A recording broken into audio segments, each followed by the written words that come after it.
Hey, good morning, good morning, good morning. This is Pastor Eric Brown with Daily Manna for your soul. Happy Saturday to you. I pray the Lord is blessing you real good right now. Look, just want to bring you a word of encouragement, something to help you along your way. And today that word is God's got a remedy for that.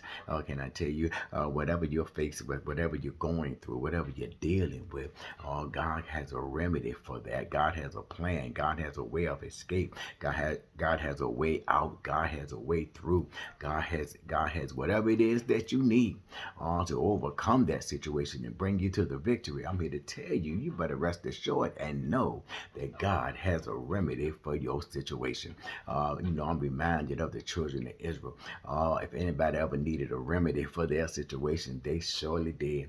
They had been in slavery for hundreds of years in the land of Egypt, and they needed a remedy. They needed a remedy for that.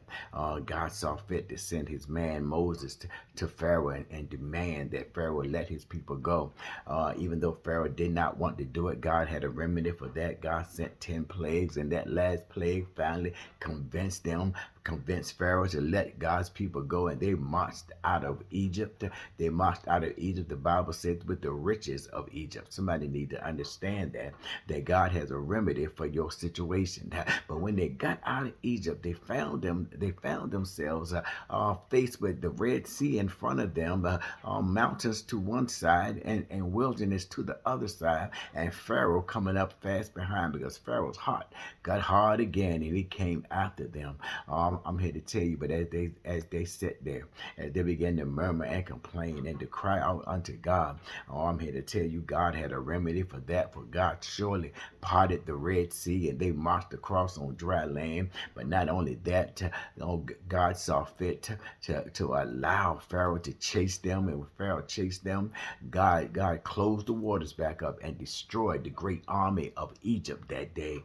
I'm here to tell you, God had a remedy for that, so they should have understood. If anybody else ever knew that God had a remedy for your situations, the children of Israel should have known that. But watch this, y'all.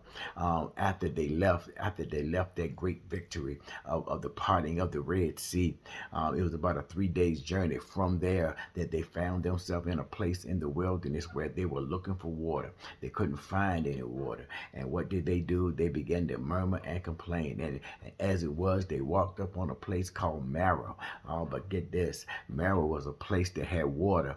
But Marah, the very name Marah means bitter. Guess what? The water was bitter. The water was not suitable to drink. Those people began to have a fit, not trusting, not believing, not understanding that God had a remedy for that, because God sure enough did. So while they were murmuring and complaining, God just overlooked that, because He knew He was still working in them and on them, trying to perfect them. And God told Moses, said, look, there's a tree right there. Take that tree and cast it in the water.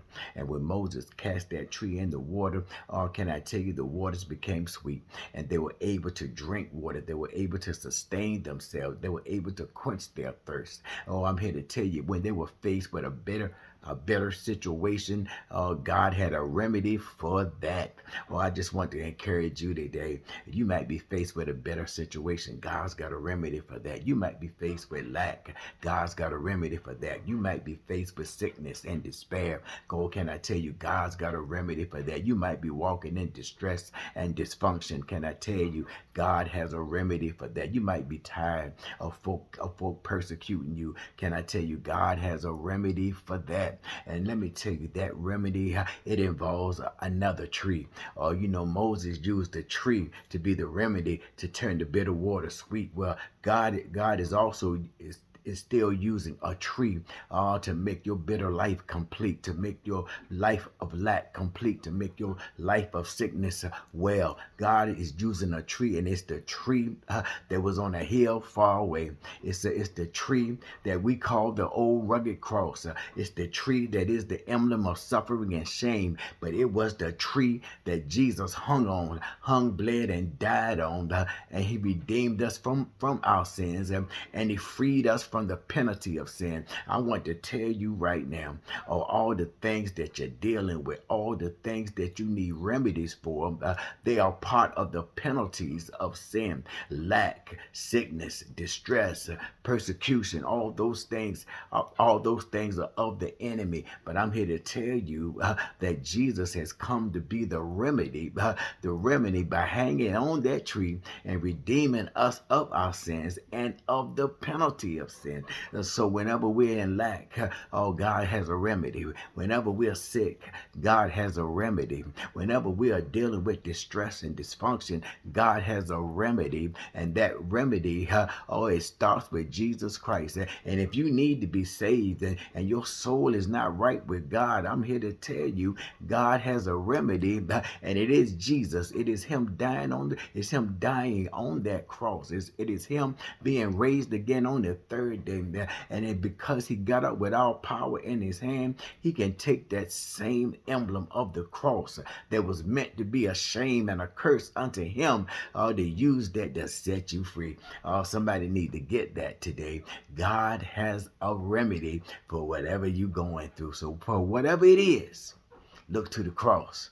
And at the cross, you'll see the light, and the burdens of your heart, they shall roll away. Look, you have an awesome day, and you remember, God has a remedy for that. Peace.